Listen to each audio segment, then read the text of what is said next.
Chemical kinetics. Chemical kinetics क्या होती है? केमिकल काइनेटिक्स के अंदर 3 एस्पेक्ट्स होते हैं। फर्स्ट होती है feasibility of the reaction, that means कि रिएक्शन होगी भी या नहीं होगी। Feasibility of reaction, feasibility of reaction. और ये हम किस तरीके से जानते हैं फिजिबिलिटी ऑफ रिएक्शंस को? इसको हम डिटरमाइन करते हैं जो हमें थर्मोडायनेमिक्स में पढ़ा था, यानी कि delta G, Gibbs free energy. Gibbs free energy अगर delta G is less than 0, this is spontaneous. और अगर डेल्टा जी की वैल्यू ग्रेटर देन 0 है, that means non spontaneous.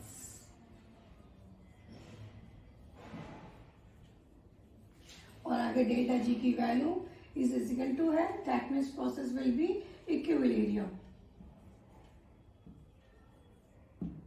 Second expect हम देखते हैं the extent to which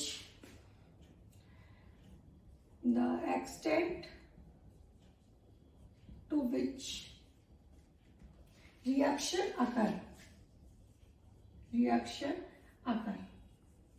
that means कि रिएक्शन किस हद तक कंप्लीट होगी, किस हद तक जाएगी रिएक्शन स्लो है या फास्ट है, या फिर जैसे जो रिएक्टेंट है वो प्रोडक्ट में कब तक कन्वर्ट होगा, या फिर प्रोडक्ट से रिएक्टेंट किस एक्सटेंट तक कन्वर्ट होगा, ये देखेंगे हम सेकेंड पॉइंट में। नेक्स्ट पॉइंट देखते हैं इसमें the speed of the reaction.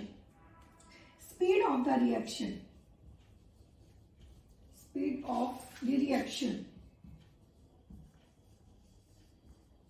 That means reaction slow है या फिर फास्ट है। हम एक एग्जांपल देखते हैं, जैसे हीरा है सदा के लिए, तो हम क्या देखते हैं कि हीरा जो होता है वो हमेशा के लिए होता है, लेकिन ऐसा नहीं होता है।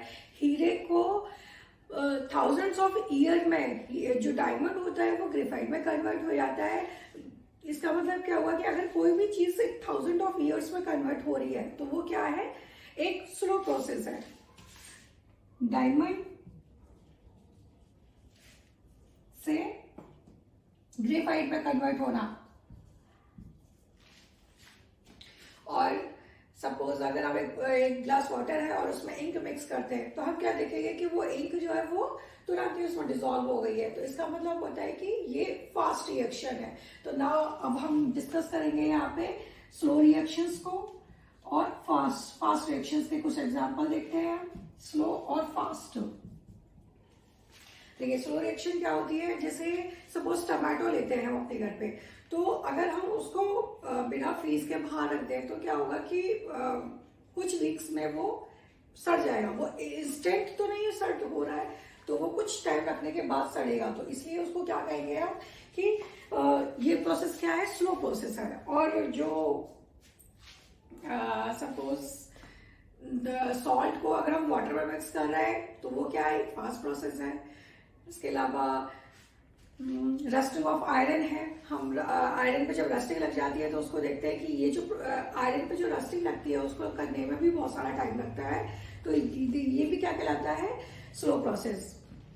अगर हम आइस ले लें, फ्रिज से बाहर आइस निकाल रहे हैं और उसको बाहर रख दें, तो हम देखेंगे वो इंस्टेंट मेल्ट होना स्टार्ट हो जाती है, वो वाटर में कन्वर्ट हो जाती है। तो ये प्रोसेस क्या होता है? फास्ट प्रोसेस होता है। तो ये क्या है? स्लो और फास्ट रिएक्शंस के कुछ एग्जाम्पल लेवल पे काइनेटिक्स को देखने के लिए देखिए क्या होता है? मैक्रो मीन्स होता है बड़ा, यानी कि amount of reactant convert to amount of product. देखिए अगर सपोज हम हाइड्रोजन की ऑक्सीजन के साथ में रिएक्शन कराते हैं तो हम क्या देखते हैं? क्या बनता है? वाटर, यानी कि H2O।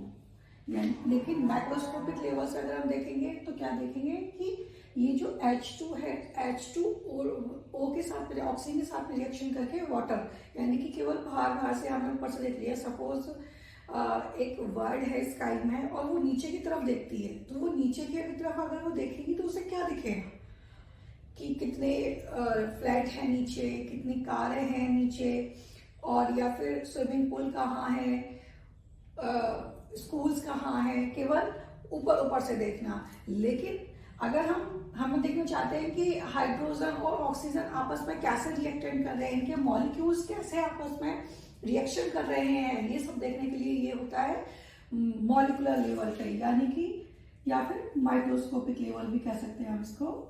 मॉलिकुलर लेवल पे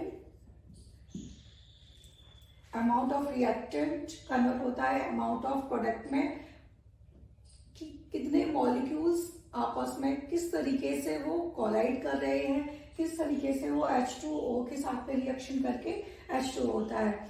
इसको समझने के लिए हम देखते हैं कि सपोज अगर हम वो जो वर्ड अभी स्काई में थी, अगर वो नीचे आती है, नीचे आके अगर हमारे हाउस के अंदर वो एंट्री करे तो क्या देखेगा हाउस के अंदर एंट्री करने पे कि कितने रूम हैं, किचन कहाँ पर है, टॉयलेट कहाँ पर है, या फिर ड्राइंग रूम कहाँ पर है, यानी कि एक सही तरीके से चीजों को ऑब्जर्व करना, एक नियर से ऑब्जर्व करना, एक छोटे लेवल से, एक अंदर से।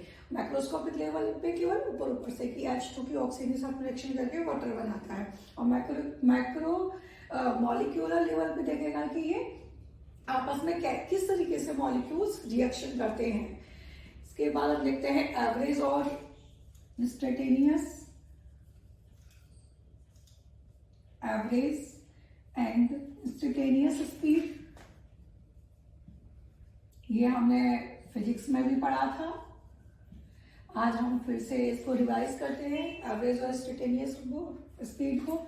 सपोज एक कार है, वो एक पॉइंट ए से चलती है और एक पॉइंट बी पर उसको पहुंचना है यहाँ पर, तो आप एक डिस्टेंस और टाइम का ग्राफ बना लेंगे इनके लिए। यहाँ पर ये टाइम हो गया और ये डिस्टेंस। जब ये कार ए चलती है तो एक पॉइंट पे आके रुक जाती है, स्टॉप हो जाती है यहाँ पर सपोज, फिर से चलती है ये, फिर से मूव करेगी और एक पॉइंट दूसरे पॉइंट पे आके रुक जाएगी, फिर अपनी बी पॉइंट यानी कि अपनी फाइनल जर्नी पर पहुंचेगी। तो हम यहाँ पे क्या देखते हैं कि एक जब यहाँ पर कार रुक जाती है तो उस समय डिस्टेंस क्या हो जाती है, 0 हो जाती है। फिर से कार मूव करती है, फिर से जो उसकी स्पीड है फिर से वो 0 हो जाती है। तो एवरेज स्पीड हम कैसे निकालेंगे, यहाँ से ए पॉइंट से लेकर बी पॉइंट तक का एवरेज स्पीड इजिकल टू होता है total time, total distance cover by car upon total time taken. यानी कि देखिए जैसे जब कार यहाँ से मूव कर रही थी और यहाँ पर आके स्टॉप कर रही थी तो डिस्टेंस उस समय 0 हो गई थी, लेकिन टाइम इंक्रीज हो रहा था उस समय पे, क्योंकि टाइम तो रुक नहीं सकता है, तो टाइम तो कॉन्टिन्यूस पड़ेगा। अब देखते हैं इंस्टेंटेनियस स्पीड पे। इंस्टेंटेनियस स्पीड को निकालने के लिए इसका मतलब होता है कि जो कार ए पॉइंट से लेकर बी पॉइंट पर पहुंच रही है उस समय एक इंस्टेंट यानी कि एक पर्टिकुलर टाइम, एक पर्टिकुलर सपोज हम यहाँ पर मान लेते हैं और एक यहाँ से एक टेंजेंट ड्रॉ कर लेते हैं इस तरीके से। तो इस ये पॉइंट पी दे दिया नेम यहाँ पर, तो इस पॉइंट पर हम इंस्टेंटेनियस स्पीड डिटरमाइन कर सकते हैं। इंस्टेंटेनियस स्पीड का फॉर्मूला होता है इंस्टेंटेनियस स्पीड बराबर होता है, यहाँ से हम ये स्लोप ये ड्रॉ किया है हमने, तो ये हो गया slope is equal to dx upon dt। अब हम देखते हैं रेट ऑफ केमिकल रिएक्शन। इसको निकालने के लिए हम क्या करेंगे, एक केमिकल रिएक्शन ले लेंगे, यानी कि रिएक्टेंट से ये क्या कन्वर्ट होगा, ये प्रोडक्ट में कन्वर्ट हो जाएगा, और एक ग्राफ ड्रॉ करते हैं हम इसके लिए, यानी कि ये हो गया टाइम, ये हो गया कंसंट्रेशन, ये प्रोडक्ट इंक्रीज हो रहा है यानी कि प्रोडक्ट की फॉर्मेशन हो रही है, और ये हो रहा है ये रिएक्टेंट यानी कि R ये डिक्रीज हो रहा है। हम इस ग्राफ को देखें ध्यान से कि ये जो रिएक्टेंट है ये अमाउंट ऑफ रिएक्टेंट डिक्रीज हो रहा है, यानी कि अमाउंट ऑफ जो रिएक्टेंट है वो कन्वर्ट हो जाता है किसमें, अमाउंट ऑफ प्रोडक्ट में। Amount of concentration of reactant decrease होती चली जाती है और कंसंट्रेशन ऑफ प्रोडक्ट इंक्रीज होता चला जाता है इस तरीके से। तो इसको हम कहेंगे प्रोडक्ट, यानी कि रेट ऑफ केमिकल रिएक्शंस निकालने के लिए हम क्या करेंगे, इसका रेट निकालने के लिए रेट बराबर change in chemical change in amount of chemical species, amount of chemical species upon total time to change total time in change to occur। इस फॉर्मूले से हम किसी भी केमिकल रिएक्शन का रेट डिटरमाइन कर सकते हैं। और हम अगर हम एवरेज रेट निकालना चाहते हैं, अगर हमें एवरेज रेट निकालने के लिए हमें क्या करना है कि